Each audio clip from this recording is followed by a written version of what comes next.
வணக்கம். நாம எல்லாருமே ஒரு நிறைவான சந்தோஷமான வாழ்க்கையை தானே தேடிட்டு இருக்கோம். ஆனா அதை அடையிறது எப்படின்னு புரியாம தான் பல நேரங்கள்ல தவிக்கிறோம். இன்னைக்கு உத்தம வாழ்க்கையின் கலைநயம் அப்படிங்கிற ஒரு ஆழமான ரகசியத்தை நோக்கி நாம ஒன்னா ஒரு பயணம் போக போறோம்.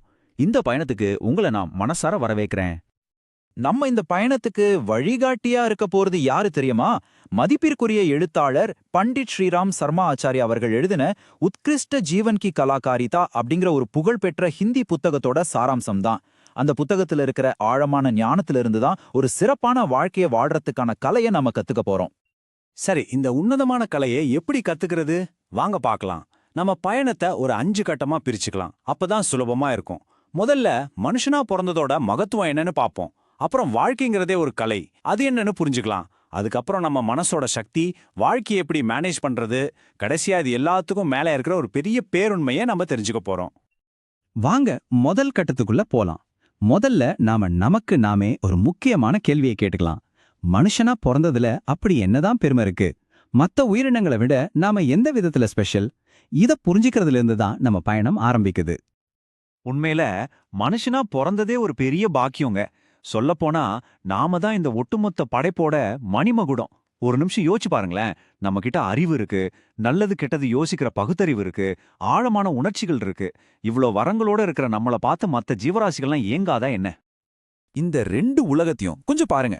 ஒரு பக்கம் விலங்குகள், பாவம், அதுங்க இயற்கை எப்படி வச்சிருக்கோ அப்படிதான் வாழ முடியும். அன்றாட சாப்பாடுக்காகவும் உயிர் பிழைக்கிறதுக்காகவும் ஒரு போராட்ட வாழ்க்கை. ஆனா இன்னொரு பக்கம் நாம, அதாவது மனுஷங்க, நாம இயற்கையோட விதிகளை புரிஞ்சுக்கிட்டு அந்த சக்தியை நமக்கு சாதகமா மாத்துறோம். ஆத்துக்கு குறுக்க அணை கட்டுறோம், வானத்துல பறக்கிறோம். இதுதாங்க நம்மளோட தனித்துவமான ஒப்பற்ற சக்தி. ஆனா இங்கதான் ஒரு பெரிய கேள்வி, ஒரு முரண்பாடு வருது. இவ்ளோ சக்தி, இவ்ளோ அறிவு எல்லாம் இருந்தும் நம்மள பல பேர் ஏன் கவலையிலையும் துன்பத்திலையும் விரக்தியிலையும் வாழ்ந்துட்டு இருக்கோம்? என்ன காரணம் இதுக்கு? இதுக்கான பதில், நாம தேடிட்டு இருக்கிற தீர்வு இதெல்லாம் நமக்கு வெளியில எங்கேயும் இல்ல. அது நமக்குள்ளேயே தான் ஒளிஞ்சிருக்கு. ஒரு திறமையா, ஒரு கலையா ஒளிஞ்சிருக்கு. அதுக்கு பேர் தான் வாழ்வியல் கலை. இதை இன்னும் நல்லா புரிஞ்சிக்க ஒரு சூப்பரான உதாரணம் பார்க்கலாம். யோசிச்சு பாருங்க. நம்ம வாழ்க்கைங்கிறது இந்த உலகத்திலே ரொம்ப ரொம்ப விலை உயர்ந்த, ரொம்ப சிக்கலான ஒரு மிஷின் மாதிரி. அந்த மிஷின் வேற யாரும் இல்ல, நீங்க தான். அப்ப வாழ்வியல் கலைனா என்ன? ரொம்ப சிம்பிள். அந்த விலை மதிக்க முடியாத மெஷினை, அதாவது நம்ம உடம்பையும் மனசையும் எப்படி சரியா இயக்கணும்னு சொல்ற ஒரு யூசர் மேனுவல் தான் அது. இந்த அறிவு மட்டும் நம்மகிட்ட இல்லைன்னா நம்ம நிலைமை எப்படி இருக்கும் தெரியுமா? ஒரு கோடி ரூபாய் காரை கையில வச்சுக்கிட்டு அது எப்படி ஓட்டுறதுன்னு தெரியாம முழிக்கிற ஒரு டிரைவர் மாதிரி தான். இதோட விளைவு ரொம்பவே மோசமா இருக்கும். ஓட்டத் தெரியாத டிரைவர் அந்த காரை எங்கேயாவது இடிச்சு நொறுக்கி தனக்கும் காயத்தை உண்டாக்கிக்கிற மாதிரி நாமளே நம்ம துன்பங்களுக்கும் நோய்களுக்கும் கெட்ட நேரத்துக்கும் காரணமாயிடுறோம். சுருக்கமா சொல்லணும்னா, நம்ம வாழ்க்கையில வர்ற பெரும்பாலான பிரச்சனைகளை நாமளே தான் உருவாக்கிக்கிறோம். ஓகே, இப்போ இந்த கலையோட முதல் படிக்கு ரொம்ப ரொம்ப முக்கியமான ஒரு விஷயத்துக்குள்ள போகலாம். அது என்னன்னா, நம்ம உலகத்தையே உருவாக்குற நம்ம மனசோட அளவிட முடியாத சக்தியை பத்தி நாம புரிஞ்சுக்க போறோம். இங்க இருக்கிற இந்த 2 பாதைகளையும் பாருங்க. 2 பேருக்கும் நடந்த விஷயம் ஒன்னே ஒண்ணுதான், பரீட்சையில ஃபெயில். ஆனா விளைவு தலைகீழா இருக்கு. இடது பக்கம் இருக்கிறவர் ஐயோ எல்லாம் போச்சுன்னு விரக்தியில மூழ்கிடுறாரு. ஆனா வலது பக்கம் இருக்கிறவர் என்ன பண்றார்? ஓகே, இது ஒரு பாடம், இன்னும் கொஞ்சம் முயற்சி பண்ணா அடுத்த தடவை ஜெயிச்சிடலான்னு நம்பிக்கையோட உழைக்கிறார், ஜெயிக்கவும் செய்றார். இதுல இருந்து என்ன தெரியுது? பிரச்சனை வெளியில நடந்த நிகழ்வுல இல்ல, அதை நம்ம எப்படி பார்க்கிறோங்கிற நம்ம மனப்பான்மையில தான் இருக்கு.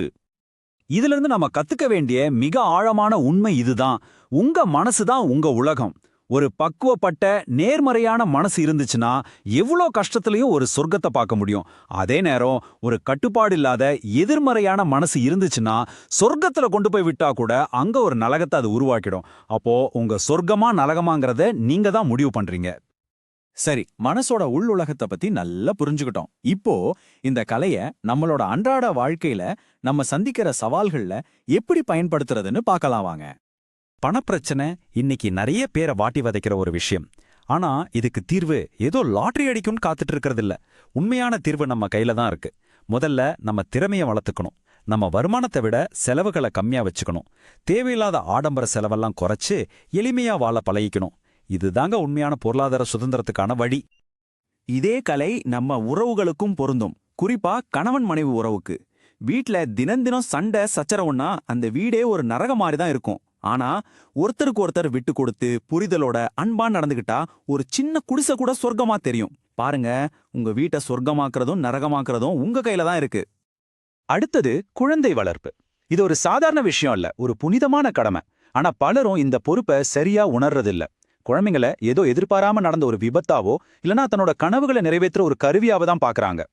உண்மையான பெற்றோர்னா யாரு? ஒரு புதிய உயிரை ஒரு சிறந்த மனுஷனா இந்த சமுதாயத்துக்கே ஒரு வரமா உருவாக்குறவங்க தான். சரி, நம்ம பயணத்தோட கடைசி கட்டத்துக்கு வந்தாச்சு. இதுவரைக்கும் நாம கத்துக்கிட்ட எல்லாத்தையும் ஒன்னா சேர்த்து மனித வாழ்க்கையோட அந்த மிக உயர்ந்த இறுதி பேருண்மை என்னன்னு இப்ப பார்க்க போறோம். மகரிஷி வியாசர் சொன்ன இந்த ஒரு வரிய நல்லா கேளுங்க. நான் உங்களுக்கு ஒரு ரகசியத்தை சொல்கிறேன். இந்த உலகில் மனிதனை விட உயர்ந்தது வேறு எதுவும் இல்லை. இது நமக்கு என்ன சொல்லுது? ஒவ்வொரு மனுஷனுக்குள்ளேயும் ஒரு அளவிட முடியாத மதிப்பும் பெருமையும் ஒரு தெய்வீக சக்தியும் இருக்குன்னு நினைவுபடுத்துது. நீங்க ஒரு சாதாரண ஆள் கிடையாது. ஆனா இங்க ஒரு சின்ன கண்டிஷன் இருக்கு. நமக்குள்ள தூங்கிட்டு இருக்கிற இந்த பிரம்மாண்டமான சக்தி அதுவா தானா வெளியே வராது. அதை தட்டி எழுப்ப வேண்டியது நம்மளோட வேலை. அந்த வாழ்வியல் கலைய கத்துக்கிட்டு அதை தினமும் பயிற்சி பண்றது மூலமா தான் நம்மளோட உண்மையான சக்தியை நாம அடைய முடியும். அப்போ கடைசியா நாம மனசுல நிறுத்திக்க வேண்டிய ஒரு சக்தி வாய்ந்த பாடம் இதுதான். ஒரு சிறப்பான வாழ்க்கைங்கிறது ஏதோ அதிர்ஷ்டத்துல வர்றதில்ல, அது ஒரு கலை.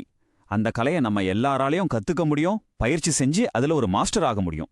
இப்போ ஒரே ஒரு கேள்விதான், உங்க வாழ்க்கையை ஒரு தலை சிறந்த கலைப்படைப்பா மாத்த நீங்க தயாரா?